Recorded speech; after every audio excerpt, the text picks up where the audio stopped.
Pasalțha Vawmsata bungsom panina ziak tu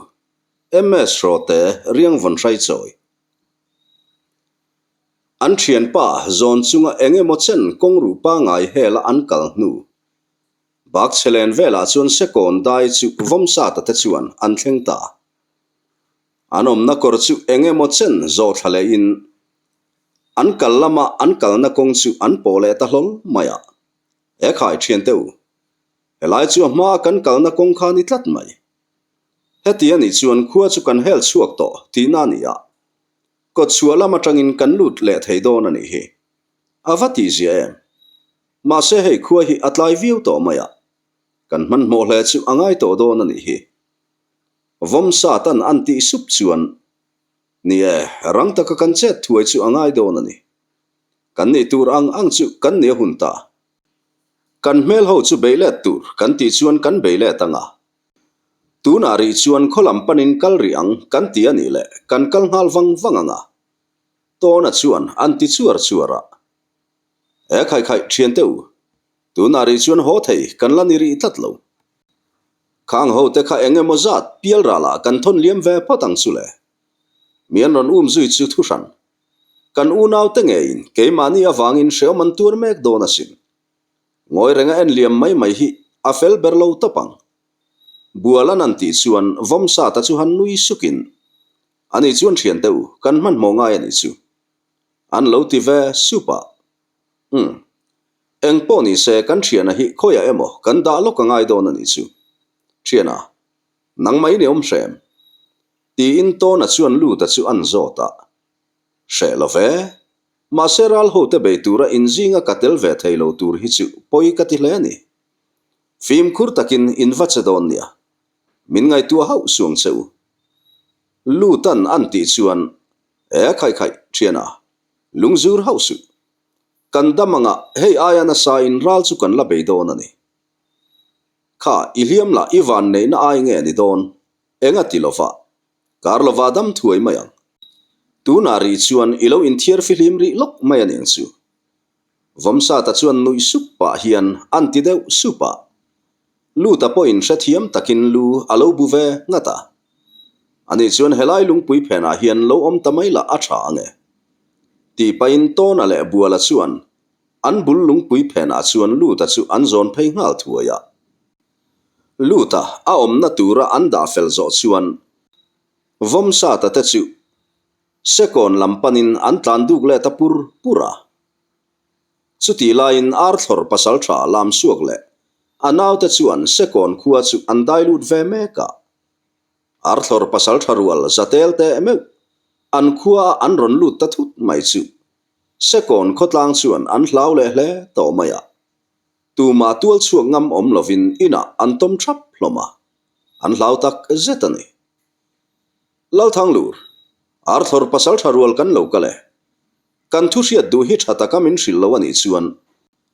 i khua hi ding chuak le to ngai lo turin kan siam ngal don ani Pasalțha lam suak chuan lal in kota tanga anti lung chuan lal thanglur a churang taka tlan chuak ngal thuin e khai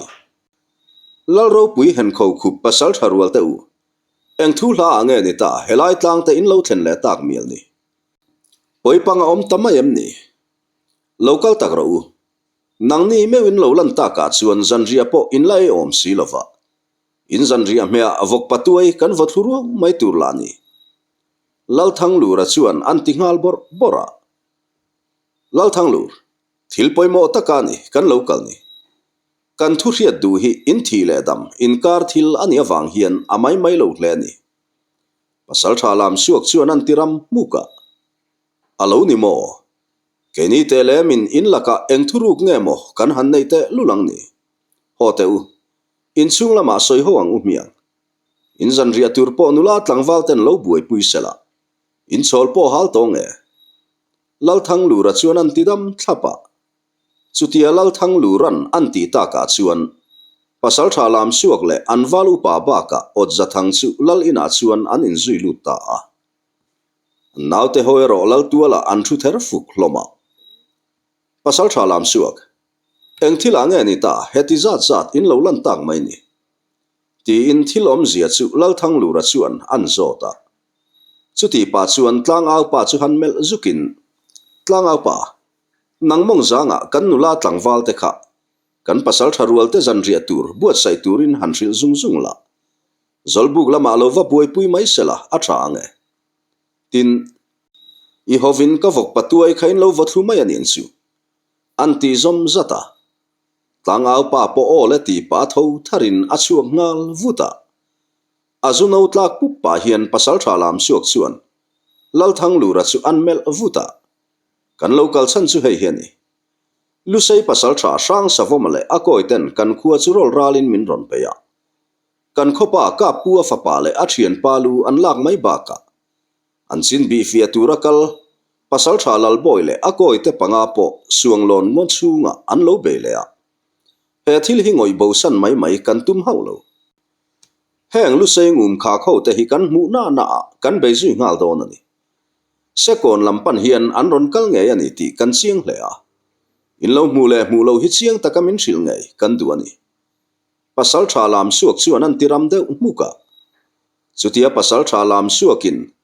an kalsan an soita ka chuan lalthang lura chu aphu de uzok maya amma lokalen lung pasal tha pali lal kholiana khua mong bu pan tura in soita ka anni aring tatlat mai ma se chu ero soi chu atum hau lo aruk tak chuan alom ruveng venga cho tak ro u tuna chuan in santok chuin mudon khopani lusei ho ta chunga in lulin phone na thin chu atop nai to e ngam lo chala chilin nomani tak chule atirau rau to maya lang chuak si lovin anui ruver ver to maya ni e khai chu tiang te hrep chu lo ni mo pasal tha lam suak alo vamak nga yu ve ma se chu tianga hanrin hlel tur om ang mi chu kan mu om ka hre hau lo mai tun lai na ya tak phei hi chuan khual pang jin tak ngil po hian sekon hi anron chun pel ngai hau lo avahan zialo tak ve o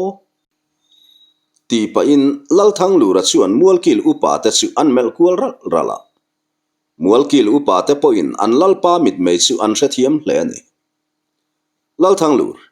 I thu soya chuan I chiang meu mo ma se khoyama an pen bo na nu kan mutlat lo I khua hi an ron pan nge yani in lu sei pui an ni awanga hum I tumani ngat zongin thu tha hian atlin lo hun aom nge yang pasal tha lam suak chuan an tiram le muka ngoi te pasal tha ke ni chu lu sei po ni ngot mai la in chia khua te kan ni angin kan in po em ema thu chia tha po engkim kan in hril ton veka in laka hian eng thu zep ma ka nei lo ve pasal tha lian za thang le akoi te ho chung thu a po kan hriat pui lo zia thu chu ama ngei po khan a chian hlea hei akoi te zinga mi khang hun lai alo tel ve ot za thang po hian a chiang khopin karinge lalthang lura chuan an tidam le thlapa ot za he sekon lalpa thu soi hi dikrengem ti pain pasal tha lam suak chuan ot za thang chu an mel zuka o kulam suak lalthang lura soi hi dike an ni chuan an hrelo topang alo ti veta khawa chuan lalthang lura le mualkil upa te chu an tho huai mai renga eng po ni se tuna hian mi pa zong lau tuala ko khom rang ro amal te in kan dop chuak vekang thu zep in nei ani vai zong in nang le I upa te hian in tur don kho pasal tha lam suakin an ti le tak muka chuan mualkil upa pakhat chu rang taka tlan suak ngal vatin kho chunga mi pa om zong chu lau tuala kal khom vek tur chuan an hril ngal zunga chuti lai mekin Vawmsata te po in sekon kot chua lungdo chu an thleng ve mek to a kot chua chuan rei chol muang lovin thim chin zela kho chung lam chu an pan ngal thuaya kho ton tir in om hasaber thlen ma tlang sam buk phen a chuan thu thapin an che chua dan tur chu Vawmsata chuan an soi sara thiana bualanen hian chualam dai atang hian ron lut phei ula keitlak lamdaya tang hian kalut pheyanga helaya hian kanin mule don nia phim khur taka kan che tangai don ani Vawmsata na ti chuan buala le to na chuan lu an lo bungat ngata khaile tuna cha chuang ngalang o Vawmsatan atile supta ka chuan in then darin an kalna tur lama chuan thom dim takin an che chuak ta laltuala chuan mei pui chep hluin luka sanga tang chuan Pasalțha lam suak chuan thil om zia chu an soilung lunga sekon tlangwal rual le pa ho chuan an ngai thla thap hloma Pasalțha lam suak thu soi chu angai na an riat lo mel hle ni tu man je plek suang cheu nakin kan tha chuak ani vai zongin in tan thil thalo takani nge yang lu sei Pasalțha rual te chuan in khuwa hi an ron lut lo tak zet mo tin Pasalțha lam suak chuan an zot non le a chuta thil poilu tu ka thleng ta arthor Pasalțha te la ka tlak tlum tum tlat mi ver ther tak mai khub liana chu han ding hluain mani deuh khan lu sei Pasalțha rual pali chuan kan khuwa hian ron lu ngei khale lalina hian an thleng ani ati tamaya chutia khub lianan an soita ka chuan chulaya om ho te chu an thum ta hak mai le Pasalțha lam suak po ameng thip ngal ram maya nanglal to he pa ngange min ti der khanglan ni ilu sei puite humi du awangin tiang khan dot isoi ani mo ti pain lal thang lu ra chu a chui thlungal thuaya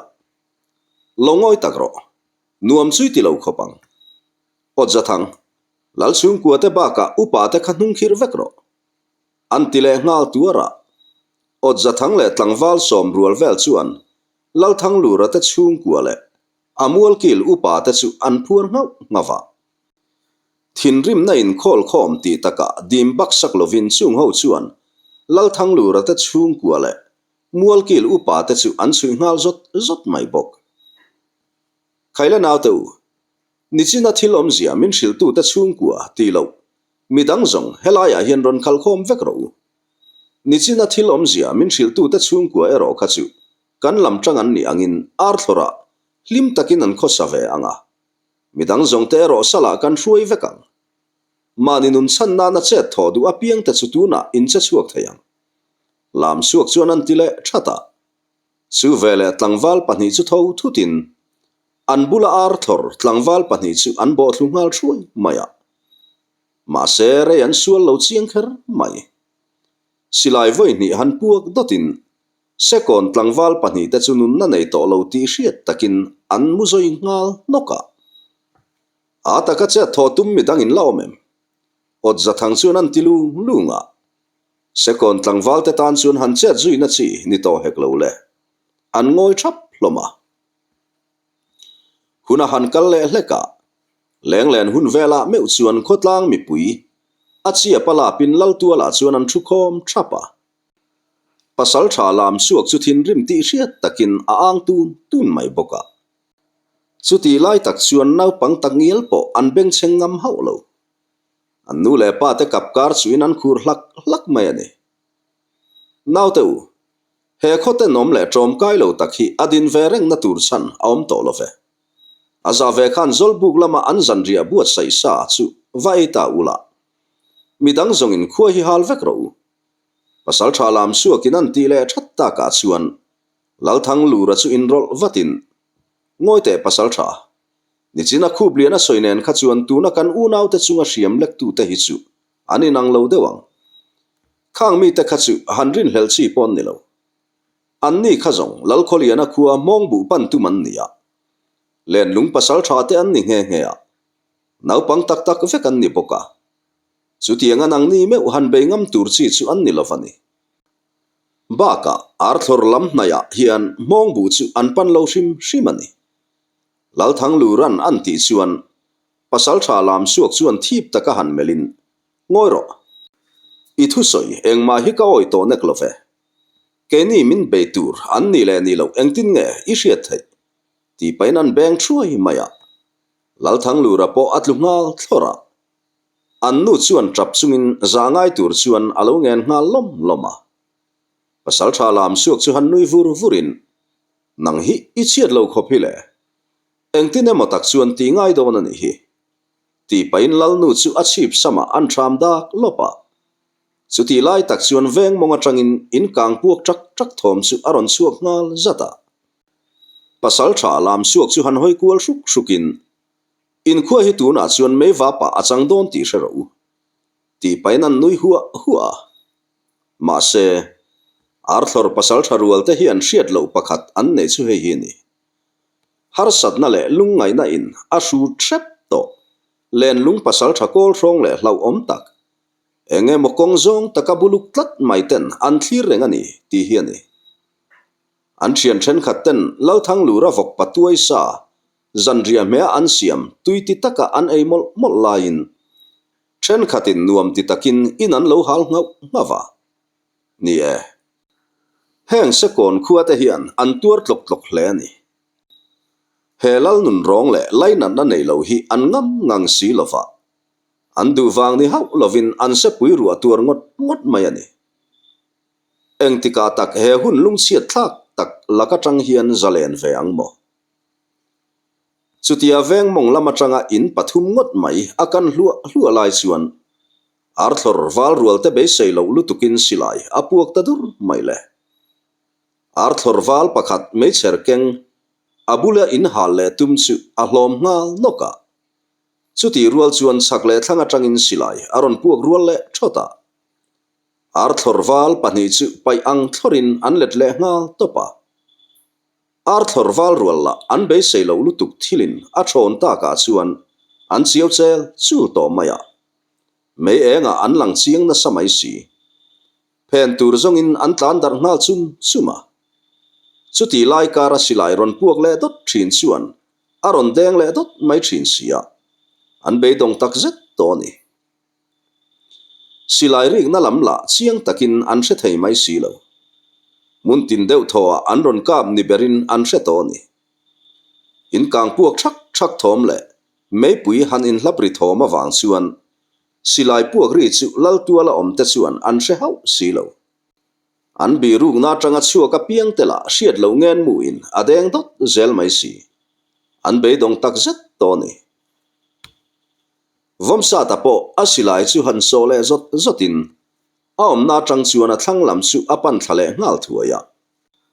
apia lokom nuaya arthor tlangwal pathum lut lai chu me eng thara chuan a muta azengai lo chuak le to in mengbial pup chunga han mel vungin an nui vura indu chung mudon khop ti paina silai akin chem tum nen ave phei hriawa chumi te pathum omna zon a thlen phei chuan kha keima sang savoma kaninga ye ti pa dok chuak ngal zokin a chem chu an vai dok ngal puata arthor wal pathum te po an be sei lo lutukin abara khaitak thuta chuan autrial ruan chungin thisen nen an mukoi zui maya karlova an hnuk thla tur an leng ngal uya chumi te pathum fei chulak sakin Vawmsata chu ain sa seng le ngal thuaya apia tlang sam pika chuan awak lut le ngal zota chutiang bokin buala le to na po an omna tanga rang taka in son ngal thuain an thlanga arthor wal palizat lo biru te chu laina na tel hau lovin an sa thlep noka rang taka in sa seng le ngal thuain thlang lam chu an pan thale hriawa an naute enge moza veng thlang lama in hal tura kalte an lo thlen chho hartak viawa chuan odza thang ngai thalo chuan Pasalțha lam suak chu a han bek bor sura Pasalțha lam suak po a han bu zawa kaile naute kan thian te chin ngai chang turin veng thlang lama kalanga ye mi panga vel khan min ron zui ro ti pain odza thang chu akal ngal vuta tlangwal panga vel chuan rang takin an zui ngal thuaya odza thang ten veng thlang an han thleng thata chu an phok na sata hle mai me eng thlara an thian te nun na nei to lo ti hriat takalo let phung mai chu au that chungin an pan thlabuan buana chuta odza thang chuan lal tual lama han tlan chho vatla Pasalțha lam suak kha thilom zia han thil ro ti in tlangwal pakhat chu atir ngal thuaya chupa po churang takin lal tual lampan chuan atlan let le ngal vata chutia an thian te ruang an buai pui lai tak chuan khoya tanga ron dok chuang nge ti po hriat lo hian fei chu aron thlok ving fuwa odza thang nak thola chuan aron in thil ta chat mai le odza thang po ek ngal thotin leya chuan a bok ngal ropa nau te ho la hlavin andar ngal haka chuti rualin fei chu mun thuma tanga ron dok le zokin mi pathum chu trevon von chungin anlet le ngal topa tlangwal na ran ve mai kha anni miu maya an thian te chan tura dak chuang ngam reng an om lo om huna an in ro saku ku khloma ma se chu ero zo te ruk ru ang maya fim khurle thom dim thiam len lung Pasalțha te tan chuan du thu sam ani loi si a om na chak son tlung phe na mi pahni bok te chu mel kuavin an nui suka damin in chuak hau lovang ti supa hian Vawmsata chu dok chuak ngal zokin chumi te pahni chu asat tre ngal vona dim doi na tel hau lova an sa tak chora chuan chumi te pahni po chu anzal ngal dera chu vele Vawmsata chu thanglama rang takin alim thangal puata ma se van nei na zong zong hi mi pakhatin pumbil vek thei nibi khek lo le Vawmsata thanglama azuang thalai tak chu apia loka om tlangwal pahni chuan lo hmu in au deuh that chung hian an fei ken chuan an han khaw zui ngal zata Vawmsata po acha sual teuh ther hle mai anak le a hmong zona chuan fei ron dok thapuat maya thian teuh thanglama khuana tlan thlae heti lama hian local ro khai tiau that thom chuan azui ngal zata an thian te pahni in an mani beitu an hmu thu an au puita ka chuan ar thorwal rual te chuan rang takin an thian te om na lam chu an pan khom ngal sapa chuti lai mekin odza thang mitir pa po in lal tual chu thleng chho to in thilom zia Pasalțha lam suak nena chuan an soi ngal zara Pasalțha lam suakin thilom zia an hrezet mai zong athin rim lutuk chu a ngal tu na nanglal te nom le suak sual heti fakau hian ani mo mi ilo phiar ru ni ti paina chem chu an vai dok ngal zoka lal thang lu ra po lu nei lovin lu kapuya tang chuan a hlom thangal noka anu ka tha zui der mai ani an lalpa bernun na nei to lo ti hriat taka thisen nen amut koi tak zu ya chuan lal tuala om ho te chu thom chu aringam si lovin an trap tloka tuma khan thom chu hau suang seu chuti ani lo zongin in lalpa dung thulin pial ral in kai nge yang Pasalțha lam suak chuan an ti treng chuaya tuma trong ngam re nganom lo lalnu le afa te po ril runa takin an kun tlok mai ani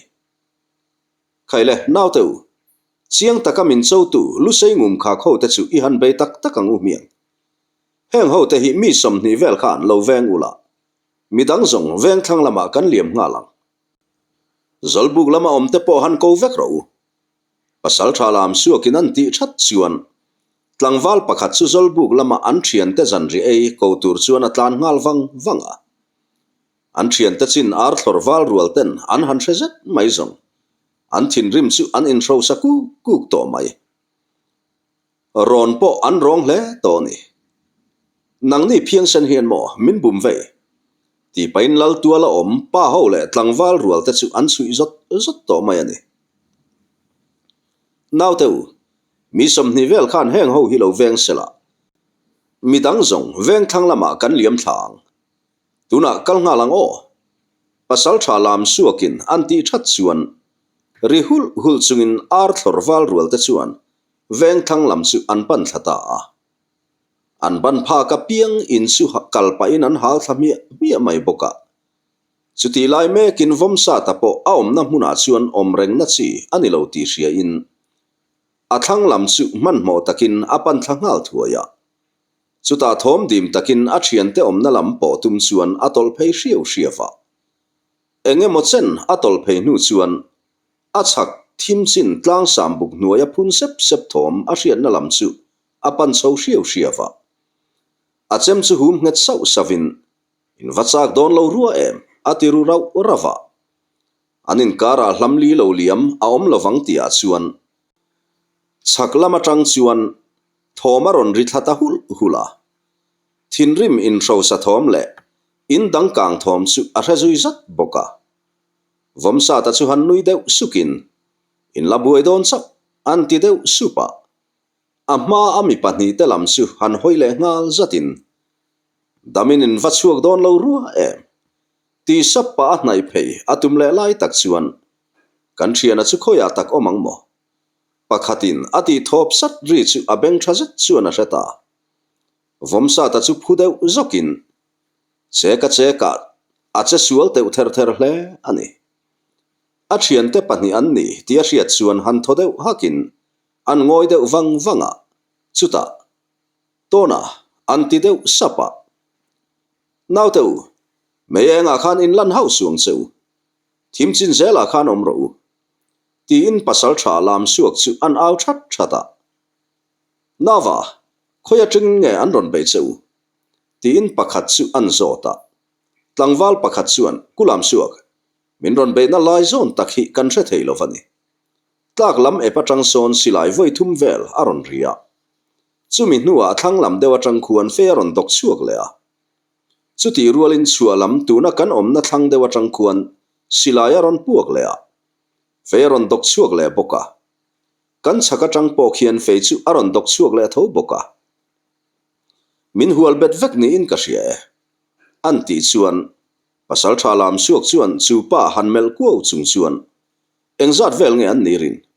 ti in an zot le a an tam lutuk chu karing lo ti in chu pa chuan alo chang le thuaya ani chuan an mani in muem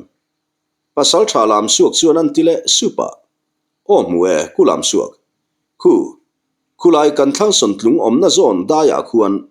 pakhat chu atlan thalai ka mu midang ero kan mu haulo pakhat chuan alo ti ngal thuaya Pasalțha lam suak chu han ngoi deuh wangin ole thilom dana chiang te kele an tam lo tia chianga mi heti zatin kan bo huk chuan kan man thei emang khaile nau teu tu ma zam lek suang cheu ar thlorwal rual te hi lu sei ngum kha kho laka zam mai tur kan ni haulo mi enge mo za kha kan mi hnai sai lo pa in mu na son tlung zona khuan dai lam panin liam thlaula mi sombor velin khuwa hi lo haldar vekula abak zongin ka hovin chualam dai kan hruta tuna rang takin che chuang ngalang ti deuh that pa in Pasalțha lam suak chu malama chuan an lum phei ngal zata rang taka thole ngal thuain tlan koi zok chungin chualam dai thim china chuan alut bo ngal thuaya chutiang bokin anaw te enge moza chuan an ron zui ve ngal zat boka Vawmsata te po rin lo taka an thian thuma an han in muta thuta chuan an tho veng huaya thiana engtin nge chet kan lak zel don tonan an ti sup chuan Vawmsata chu han ngoi deuh datin tunari chuan min tam hne to hle maya kanin sa seng vat lo zongin kan buai thei tlatani min lu chua tumin tuna hian min hual me kani ti po achiang te kele tuna hian rang takin kan thlang kor khu kan pan thla anga kor kan thlen tika kan zo chho hlekanga lau tual lama kan che zui don nia hetia tam zokin min zon buai chung hian lau tual om tlangwal tele pa ho te kha kan chan chua thei chuan aruala be huk na rem chang aom thei mai thei ani Vawmsata nan ti sup chuan an thlang kor lam pan chuan an tol thata ngala Vawmsata ten tol tha chi atia an omna chuan ar thlorwal rual chu an ron thleng phei ngal mai boka tlemin tlai hret se zong an buai hle angle nau teu phim khur taksi khan heng lai vel hi kan dap chuak vekang khoi lai mai po kha uluk takin dap vek ro ti in Pasalțha lam suak chu a au deuh that renga Vawmsata te po tuna chuan kor chu an wak thleng ta thian teu muang man kan ni lovania man bo taka kor hi kan zo chho nga langa ye ma se silai ro lekchi ani don lovania chem tum nen kan ma chonang ti sap pain Vawmsata akal ngal vuta chuti lai taka an chak ka ar thlor Pasalțha in anaw te ho fui that tho ma chuan han nui sukin hun rem chang masabera nang kha kabitum turini lo in hriang che anti zui supa enge mo chen thim hnuaya kor an zo chho hnu chuan kho chung lam epa kai le in thom dim tak chuan kho chung lam panin an tol chho le hriawa lalmual zona tak chuak phalo deuh ma se lalmual chak zolbuk zon vela an chuak lol maya kom hnuai thim chin zela kalin lalmual lam chu an pan thlangal thuaya lalin kom hnuaya chuan omin laltuala chuan ar thlorwal te chu engzange omti an han sian te te a chutin an tam lovani ti an hriat chuan Vawmsata chu han nui sakin thian teu kan pomchil thutanga soti za lek sa chu kan kuk thu zo thei mai in karinga ma se rang taka kan chen ngal thuai angai don ani an muan mel ang reng riau maya ma se tlangwal le pa ho te so an kut an phuar tlata ka hriat ni Vawmsatan an ti chuan chu wang chuan i mai thei an muan viau na chan kan che chuak don ani chuan kil thuma tangin kan be don nia an lo ti ve sa ani chuan tu na kan om na zo na tang hian bualan be sela keiman chualam e patang son karon be ve thunganga thian pa nang kan pialal in sir kil thima tang son iron be ve don nia thanglama omte an ron tle chho ma nge khuan kan ti tur kan zo fel man angai don ania Vawmsatan ati chuan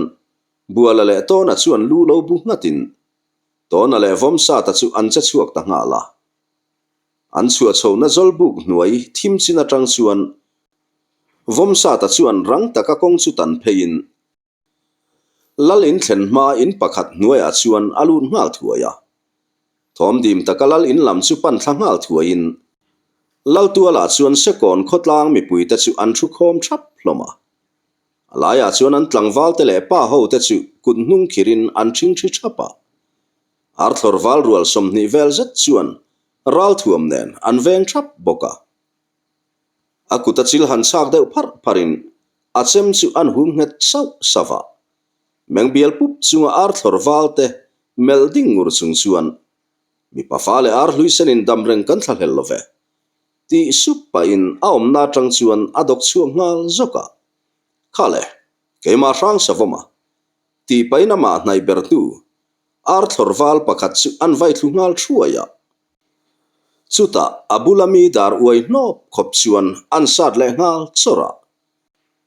ranglu tukalum son ngal thuain ama ron be tuma achem ron lek chuak lai tak pakhat ril bonwai khop chuan achem chu an vai dok le zoka chutia an be seilo lu tuka aming an lo hriat than em sang savoman aron be tak thuta chuan ar thlorwal rual te chu an chi aina sata hle maya om zenei lovin an khek chiama tlangwal na ran mai kha an ni ve mi wa wangin an buai tak zetani ma se a hu hova om ta chu an tlan chedu bi khau lo an thian te pathum chiang zetaron vai thu tu chu chem le feinen an bo phei ve ngal huka ma se sang savomati ming hian ar thlorwal te thawa aman tlat towa duangin an che thangam tlat lo Vawmsata po virkual zakin ama hnai tua piang chu a hliam man zat zela ar thlorwal te tan chuan tong pong bo hot chi ani haulo chutia an thian pa a che chuata ka chuan buala le to na po an omna tanga dok chuak ve ngal zokin khale zam ngai lo laldar khu ma Pasalțha te kan ninga ye ti pain ar thlorwal rual te hnung lama tang chuan an ron nim nem sam phei mia maya an mani beitu te hi pakhat chau an ni lo ti ar thlorwal rual ten an hriat chua meu chuan pheng phekhua an tlai hle to ni changle turin chakna re ngan nei talo atam zo kan tlu zo to a pathum vel an lading ve changani thian teu muang chan na man kan nei lovania rang taka kan zo fel watanga ye Vawmsatan ati deuh that chuan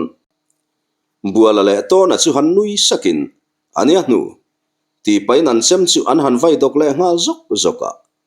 karlova ar thlorwal rual te chu an tlu zo ta sekon khotlang mi pui hlaumang ang thlabara omten sang savomati thom an han hrechi khachu makan ti hle maya ar thlor Pasalțha rual te chai buai tu hi an lo ral hriat thin a hmelero an la hmu haulo lusei Pasalțha huai sen sang savoma mo lo ni renga mi buluk tak le rap thak taka an lo ngai thina mel po rap tak tura an ngai khania nau pangte pian thazet mai le mai tlang thazet mai an bula thisen kai luai chunga ding me khi ama rang sawa mange chu anisia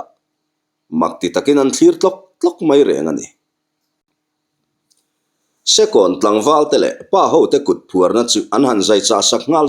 zunga khaile tuna chuan eng soina bana omlo thanglama om ho te khu an ron so ma nge in rang takin nu naw te khadai lama in sa seng hal thuero tlangwal tele pa ho te ro min zui ngama piang in min zui ula heng ho te la ka hian in she om rei ta e in zalen na tur chu nang mani nge in sual chuak ro hey arthorwal te ral thuam hila ula che chuak turin in buat sai ro Vawmsata anti deuh that chuan tlangwal le pa ho te chuan arthorwal rual te ral thuam chu an la ngal mola nu naw te po in man mo takin dai lam su an pan ngal sanga kulam suak helai vela hi chuan an om to lo ani mai thei kan mu hau lo mai pakhat chuan kor khok rai chuan an tilu lunga chuta Pasalțha lam suak chu har chuak zokin naw teu tuna rang takin lal tual lam kan pan vatangai anti tuar chuan au hul chungin lal tual lam su an pan chho ngal hula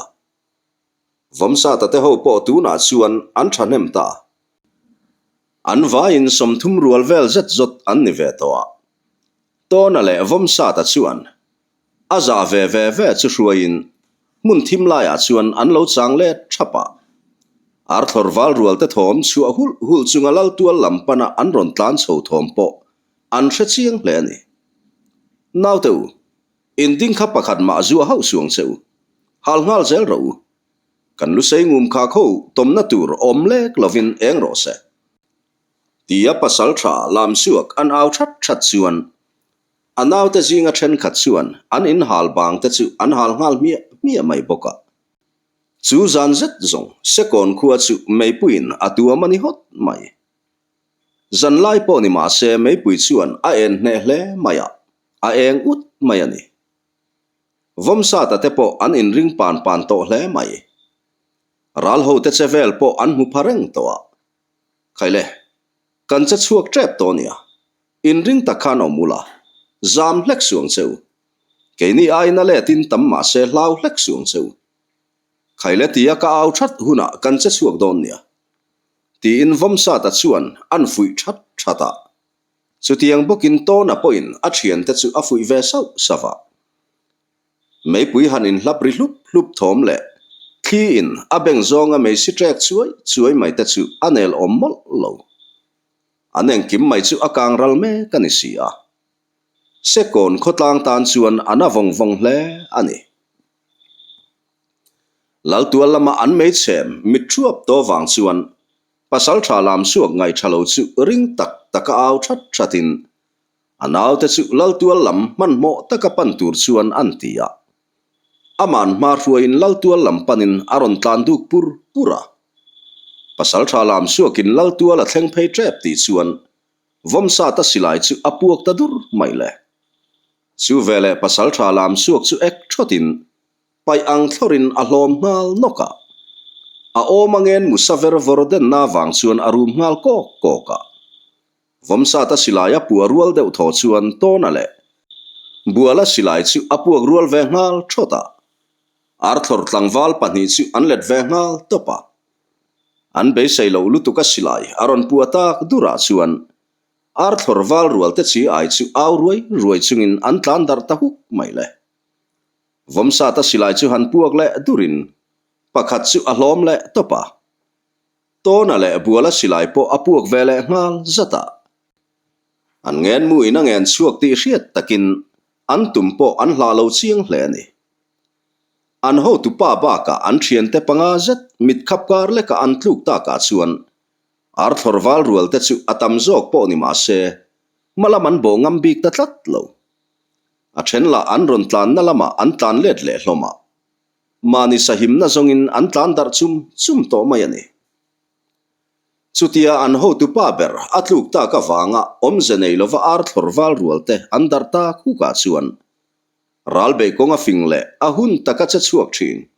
Vawmsata chuan chu hun tha chu mai atum hau lo khaile thian teu tuna cha chuak nga lang o ti deuh that pa in ral ho te om na lam panin achem tum nen chuan adok chuak ngal zoka sekon tlangwal le pa ho te poin au hul chungin Vawmsata chu an zui ve ngal zata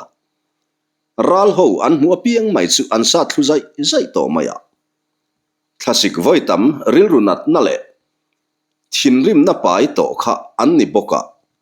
lainat na an pian pui ve lo emoti mai turin arem lai a ar thorwal rual te chu an hloi that thota an khoi to la dam chuak le lo turin an sat sombar zel mai ani chu tiang bokin to na te po an om na tanga zuang chuak ve in ral ho te chu an sam zui mi maya maninun chan huama be kha an ni boka an ngam mi hle ani enge mo chen an in beya kola en meu chuan sekon kholaya chuan ar thorwal te ruang chu alet pheng phung to maya Pasalțha lam suak po Vawmsata ngen mu tuar lovin alet ngat mai bok ar thorwal hliam tuar nukla tha chi si lo te chu sekon wal rual te chuan lainat na nei hau lovin an ngong an zai sak ngawa an mu pha ka om reng dama chua an tum lo bur mai ani khaile thian teu ke ni lam hi kan him kimem tia buala an au deuh that chuan sekon tlangwal pakhat chuan kan thatlange ti na lo chhon vara ole a that chu ti ani chuan hei karlova leilung ron langin khuwa war chom chu ani mai dona khuala lu atlak ani mel to lo baka heng ruang zo zai te hi seng hoi sen po ani mel silova engtine mo kan ti chu ngai don ani tu nari chuan kan arthor bakthak ho chu bakleng in an tlan chia chu nia an ron langam le mai to in karing lova kan thiana hian engai dan nge anei phei chu ka hrelem hleilo ti char pa in to na chuan Vawmsata chu an mel zuka chuta Vawmsata chu han room deuh mutin engpo ni se laltual lama kal khom photila nu naw dai lama liam ta te po han hruai khom phot mai la a thange Vawmsata na ti ta ka chuan sekon tlangwal panga vel chu nu naw te hruai khom tur chuan rang takin dai lam panin an tlan liam ngal thuaya laltuala chuan khotlang mi pui te chu an om khom thapa an har sat na lakata chan chuak tu Pasalțha te chungai sang ti hriat takin an en thapa lal suak sual le nun rong tak Pasalțha te laka an han zalen tamai chu makan ti in anton mangram emo anti hial zokani chuti la in an lalpa in nunan chan ta ero poyan ti vong hle a an ui bang theilo ani bermai lal thang lura nu pui fanau te chuan an pa ruang dai chu an tra homa nu le pa te poin an lal chung kwa te chu an lo tra pui ve homa chuti lain zolbuk le lal in ti lo chu akang de vek boka sekon khua te tan chuan abeidon thak le ani khaile u nau te u kan heti ta ka chuan in khua chu heti mai hi in ni to sia eng tiom zel nge in tum ti la ke ni hriat phak vanisu in khua hi lua zui zel in du ani le in thu ni sela tin tuna ar thlor chu be ngal tur in ti ani poin in thu ni sela ke ni ero mi khual mai kan ni awangin kan kholam po kan ngai tu ve hle to maya kan in pui man po karing talove tuna hian khodai maya son kan thian hliam tuar chu kan ron kalsan ania rang taka kan ngai ven thuai lo zongin a thalowange Vawmsatan ati chuan lalnu ngur liani chu abianga mit tuiluang hruk zau pa hian an ding chuaka ngoite Pasalțha chuti mai chuan min kalsan theilowang heng mi suak sual ho te laka hian min chan chuak ta sa atom min thlen pui ram ka be sei tuna hian a thei ram chuan ar thlor khuwa chu be zui nge ni se kaduani tin hei ka pasalin hetianun an chan ta ka chuan heng lai kan u nau te mu phak lova om ngot mai zong thil fel ber po ani karing lova ni dang zela kan sahim na tur kan zon hi angai don ani chu wangin kan zawai hian in lal le upa ten an rem ti ani ngai chuan in khuwa kan ron bel mai ani chu in thian hliam tuar po chu khochung lama tlangwal ten vala thuai se a thamai lom ni an ti ta ka chuan Vawmsata chu han ngoi de wangin to na chu an mel zuka chuta to na chu han khu deuh khar kharin engpo ni se chutia nang ni berin in ti tlat chuan in thu ania chutia ke ni khuate ang in bel du ni ngai chuan kan lal le upa te chuan an nar hau lovang cheu to na chuan an ti chara chutia an mani chantu te zinga pasaltha pakhatin an ti ta ka chuan khotlang mi pui po in an lom hle ani pasaltha te u kan har san na le mang an na la kata min chan chu awang hian kan lom hle a lom thu soi ngai na po kan hrelo ani ber maya atir khan in thil tum kha min hril tlang lo ula chu in pui dan te po a om tur ania in mingla chiang takin kan la hrelofa